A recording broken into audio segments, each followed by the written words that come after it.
दोस्तों, आप एक मदरबोर्ड लेना चाहते हो अपने सीपीयू के लिए, लेकिन आप बहुत ज़्यादा कंफ्यूज है कौन सा मदरबोर्ड आप लें। बिकॉज मार्केट में इतने ज़्यादा मदरबोर्ड्स हैं डिफरेंट डिफरेंट नेमिंग के साथ कि आप बहुत ज़्यादा कंफ्यूज हो गए हो।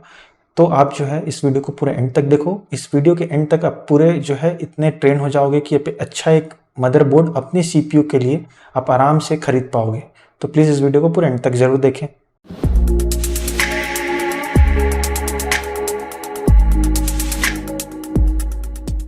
तो दोस्तों, सबसे पहले ये जान लेते हैं कि मदरबोर्ड होता क्या है। तो मदरबोर्ड एक पीसीबी होता है, प्रिंटेड सर्किट बोर्ड, जिसमें क्या होता है कि बहुत सारे ट्रांजिस्टर, कैपेसिटर्स, उसके बाद कनेक्टर्स, पोर्ट्स से सबको यूज करके ना आपके जो सीपीयू, जीपीयू, स्टोरेज, रैम, इन सब के जो बीच में कनेक्शन है ना, उसमें इफिशियंसी लाई जाती है।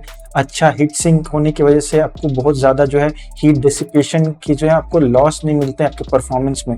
तो इसीलिए जब भी आप जीपीयू खरीदते हो ना, तो आपको इन सब चीज़ों को बहुत अच्छे से ध्यान रखना है कि सारी जो चीज़ें हैं वो आपके हिसाब से हैं या नहीं है, ताकि जो इन सारे कंपोनेंट्स का जो कॉम्बिनेशन आपको मिले, जो आउटपुट मिले, वो बहुत अच्छा मिले। तो इसीलिए हमारे जो है पीसीबी बोर्ड्स जो होते हैं, मदरबोर्ड, ये जो होते हैं बैकबोन होते हैं ये सारे कनेक्टर कंपोनेंट्स के, इसीलिए इसको सेलेक्ट करना बहुत ज़रूरी है बहुत अच्छे से।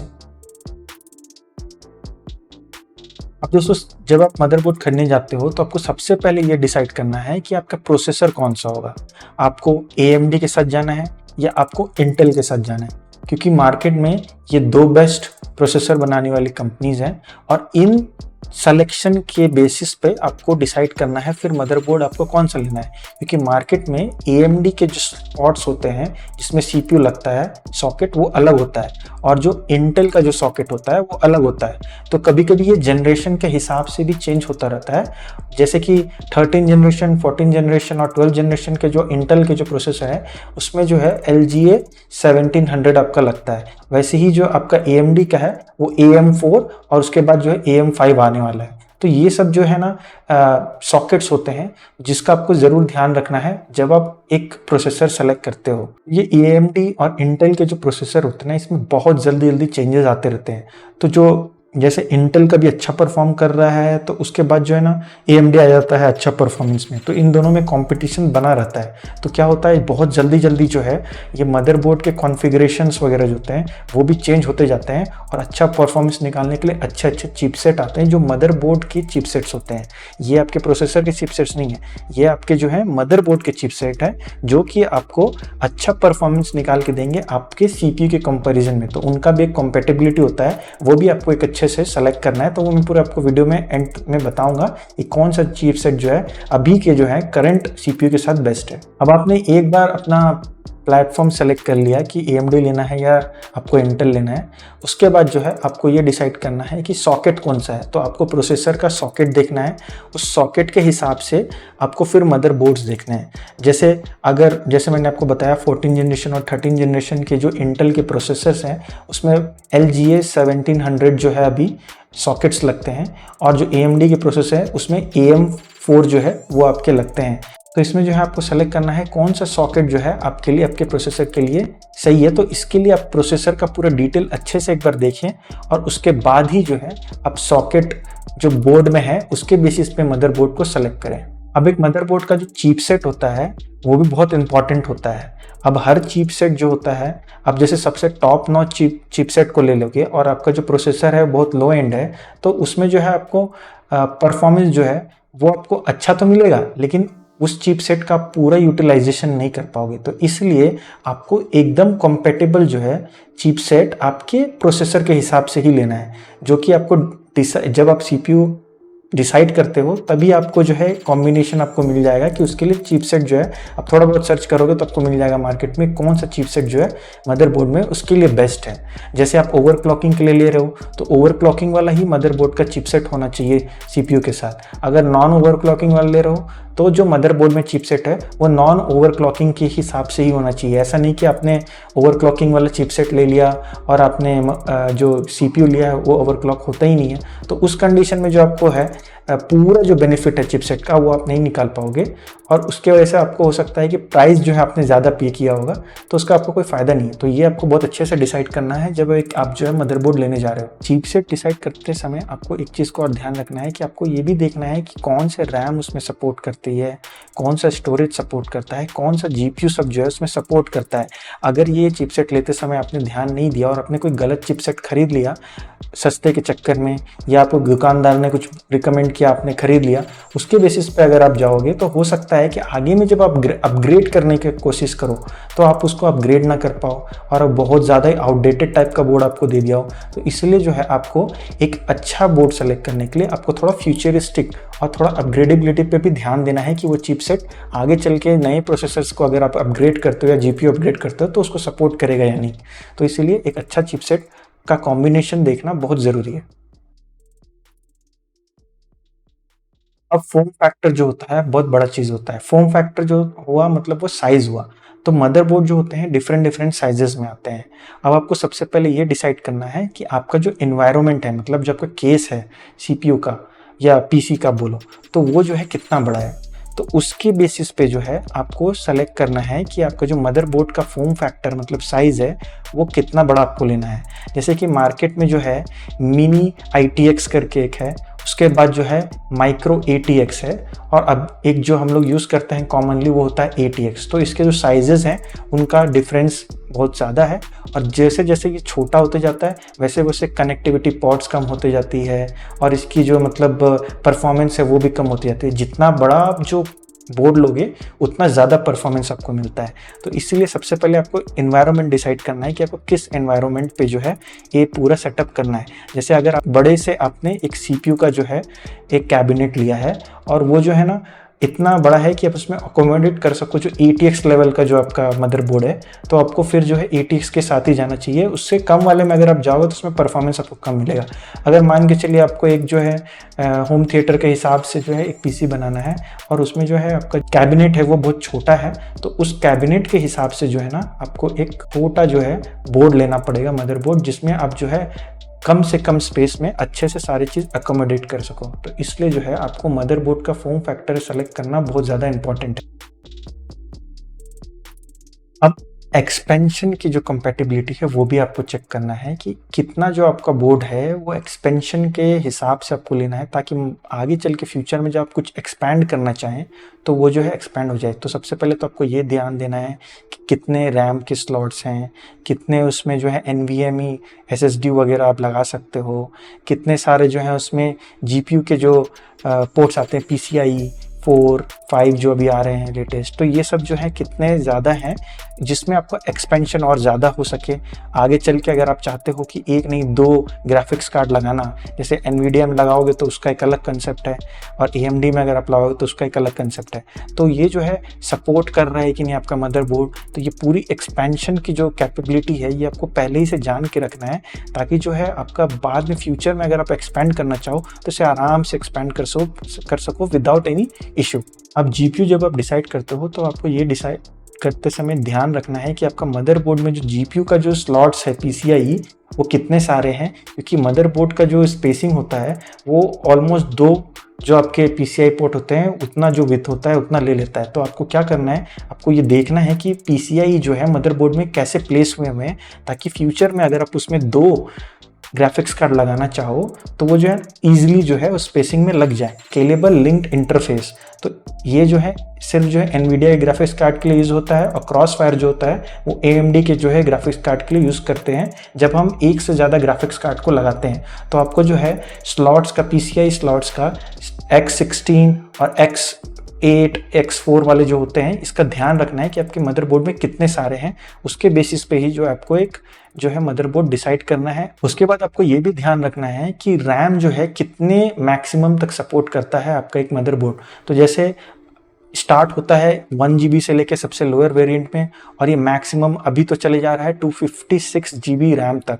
तो आपको जो है एक मदरबोर्ड ऐसा लेना है जो कि जो रैम है आजकल न्यू DDR5 वर्जन्स के आ रहे हैं इसको सपोर्ट कर सके, क्योंकि नई टेक्नोलॉजी जितनी अच्छी होगी उतना फास्ट इसमें काम होगा और उतना अच्छा आपको जो है आउटपुट मिल पाएगा। उसके बाद आपको ये भी ध्यान रखना है कि फ्यूचर में अगर आप चाहते हो, अब 16 GB का एक रैम लगा है तो 16 GB का रैम जो है एक सिंगल स्लॉट जो है उसको नहीं लगाना है, आपको सिंगल एक रैम नहीं लगाना है।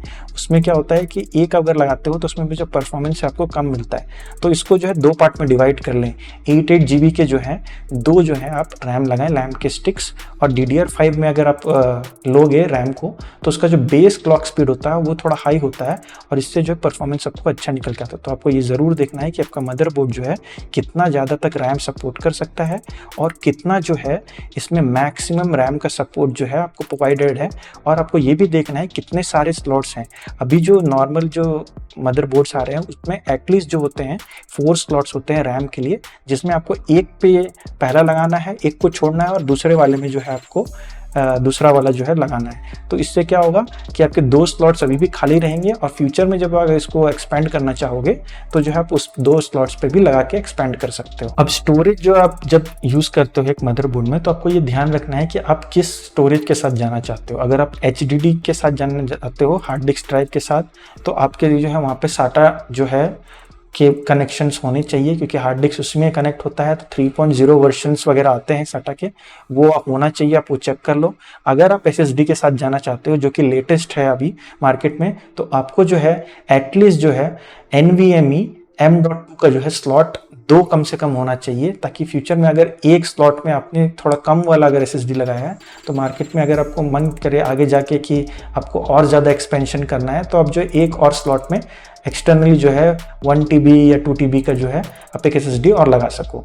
तो ये चीज़ का आपको ज़रूर ध्यान रखना है। तो अभी तक हमने जो है बात कर लिया कि कितने भी जो है हमारे कनेक्टर्स वगैरह होते हैं, ये सब का ध्यान रखना है, जैसे स्टोरेज का रखना है, रैम का रखना है, GPU का, ये सब कनेक्टर्स के बारे में।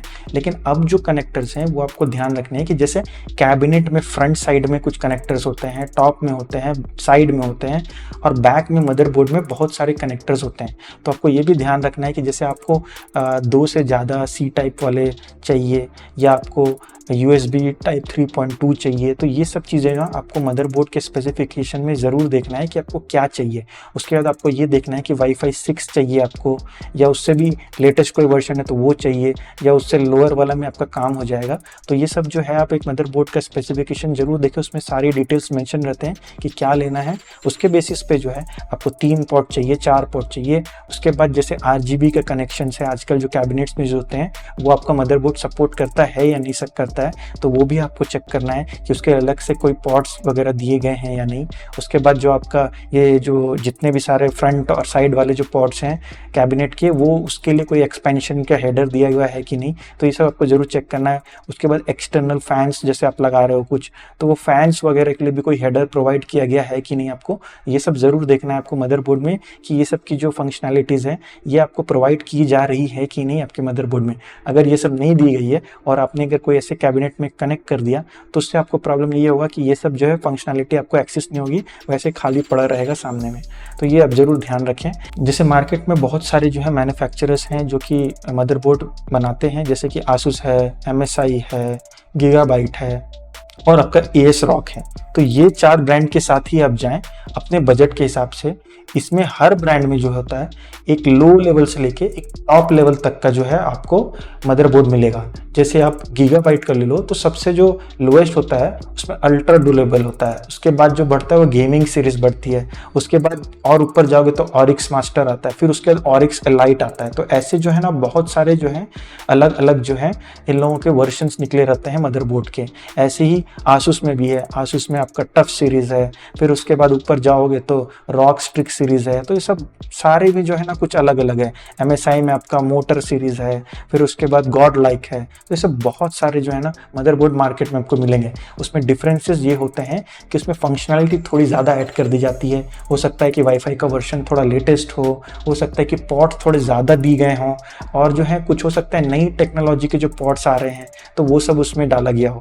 तो ये सब चीज़ें आपको देखना है अपने नीड के हिसाब से। आपको फिर जो है आपको एक मदरबोर्ड जो है खरीदना है। इंपॉर्टेंट चीज़ जो आपको ध्यान में रखना है कि मदरबोर्ड का जो हीट सिंक मतलब VRM जो होता है वो बहुत तगड़ा होना चाहिए। उससे क्या होता है कि जो मदरबोर्ड हीट होता है अपनी प्रोसेसिंग में, वो क्या होगा कि आपको एकदम अच्छे से जो है आपको परफॉर्मेंस निकाल के देगा, और आपके परफॉर्मेंस में जो है ना आपको प्रॉब्लम नहीं मिलेगा, और ज़्यादा हीट नहीं होगा बोर्ड, तो आपको क्या होगा कि हीट डिसिपेशन अच्छे से होगा VRM के थ्रू। तो इसलिए जो है आपको एक VRM जो है अच्छा जिसमें होता है हीट सिंक वगैरह, वही वाला जो है आपको एक जो है मदरबोर्ड लेना है। वरना क्या होगा कि आपका जो है हो सकता है कि शॉर्ट सर्किट से ज़्यादा हीट की वजह से जो है मदरबोर्ड जल जाए और उसमें प्रॉब्लम आ जाए। तो ये सब चीज़ें आपको बहुत अच्छे से ध्यान रखना है एक मदरबोर्ड को सेलेक्ट करते समय। दोस्तों अब जो है हम आपको बताएंगे कि कौन सा जो है प्रोसेसर कौन से जो है मदरबोर्ड के साथ बेस्ट रहेगा। तो पहले इंटेल के साथ स्टार्ट करते हैं। इंटेल के जो प्रोसेसर्स हैं, सबसे पहले i3 है। तो i3 के लिए साथ जो बेस्ट रहेगा, अगर आपका बजट जो है कम है तो H610M ले, उसके जो चिपसेट के मदरबोर्ड आते हैं वो आप ले सकते हो। अगर बजट आपके पास थोड़ा अच्छा है तो मैं आपको रिकमेंड करूँगा B660 या B760M के साथ ही जाए, क्योंकि ये जो है आपको थोड़ा फ्लेक्सिबिलिटी देता है कि इसमें चीज़ें थोड़े अच्छे हो जाते हैं, और जो है आपको बाद में भी जो है कुछ अपग्रेड करना हो तो आप इसमें कर सकते हो। तो B760M जो है ये थोड़ा अच्छा चिपसेट है। उसके बाद इंटेल का जो i5 है उसके लिए B760M ले या B760, इसके जो मदरबोर्ड्स आते हैं चिपसेट के, वो वाले मदरबोर्ड्स ही आप श्योरली लें। अगर आप जो है नॉन ओवरक्लॉकिंग जो है प्रोसेसर ले रहे हैं, मीन्स जो प्रोसेसर के एंड में F है, वो वाले जो अगर आप ले रहे हैं तो आपको ये वाला ही मदरबोर्ड का चिपसेट लेना चाहिए। उसके बाद अगर आप i7 ले रहे हैं तो इसमें रिकमेंडेशन है आप श्योरली जो है इसमें Z690 ले या Z790 चिपसेट के मदरबोर्ड लें। तो इसमें क्या होगा, ये जो है आप ओवरक्लॉकिंग वगैरह करते हो तो आपके लिए बेस्ट रहेगा। और i7 अगर आप ले रहे हो तो आप श्योरली ओवरक्लॉकिंग तो ऑलमोस्ट करोगे ही। तो मेरा सजेशन यही रहेगा कि अगर आप प्रोसेसर सेलेक्ट कर रहे हो और i7 ले रहे हो तो 1000-1500 का डिफरेंस आता है, उसमें जो है आप K वाला ही प्रोसेसर लो। अगर आप KF भी ले रहे हो तो भी जो है ओवरक्लॉकिंग उसमें सपोर्टेड है, तो आप जो है ये वाला जो है जाके ले सकते हो। उसके बाद अगर i9 लेते हो तो i9 के लिए तो रिकमेंडेड है आप Z790 लो, क्योंकि ये जो है बेस्ट परफॉर्मेंस आपको निकाल के देगा। अगर हाँ फिर भी अगर आप F सीरीज़ के प्रोसेसर्स लेते हो i7 i5 वगैरह के लिए तो आपको B760 के साथ ही जाना चाहिए। इसके बाद आते हैं AMD के लिए। AMD में जो है आपका जो Ryzen 3 है उसके लिए आप B450M का चिपसेट वाला मदरबोर्ड लो। अगर आप Ryzen 5 के साथ जा रहे हो तो B550 या B650 के ही चिपसेट वाले मदरबोर्ड लो। अगर आपके पास अच्छा पैसा है तो थोड़ा B650 के साथ ही आप जाओ। उसके बाद अगर Ryzen 7 आपको प्रोसेसर ले रहे हो तो आपको X570 या X670 के साथ ही जाना चाहिए, क्योंकि ये जो है आपको ओवरक्लॉकिंग वगैरह सपोर्ट भी करते हैं और ये सही भी है। इनके साथ जो है अच्छा कॉम्बिनेशन बैठता है इनका। अगर आपके पास ज़्यादा पैसे हैं तो आप X670 के साथ जा सकते हो, उसमें परफॉर्मेंस भी आपको अच्छा मिलेगा। उसके बाद अगर Ryzen 9 के साथ जा रहे हो तो आप X670 लो, या और थोड़ा पैसा है तो X670E लो, जो कि आजकल जो है बहुत अच्छा जो है चिपसेट है एक मदरबोर्ड के लिए जो Ryzen 9 को सपोर्ट करता है। दोस्तों अभी तक आपने देखा होगा कि वीडियो में मैंने बहुत अच्छे से एक्सप्लेन किया है कि कैसे आपको एक मदरबोर्ड लेना है। अगर आपको ये वीडियो पसंद आया हो तो प्लीज़ इस वीडियो को लाइक करें, मेरे चैनल को सब्सक्राइब करें और जितना हो सके इस वीडियो को शेयर करें। अगर आपको जानना है कि पीसी और लैपटॉप कैसे आप सेलेक्ट करें तो इन 2 वीडियो को आप देखें, इसमें पूरी डिटेल में मैंने एक्सप्लेन किया है कि कैसे आप ये खरीद सकते हैं। Thank you.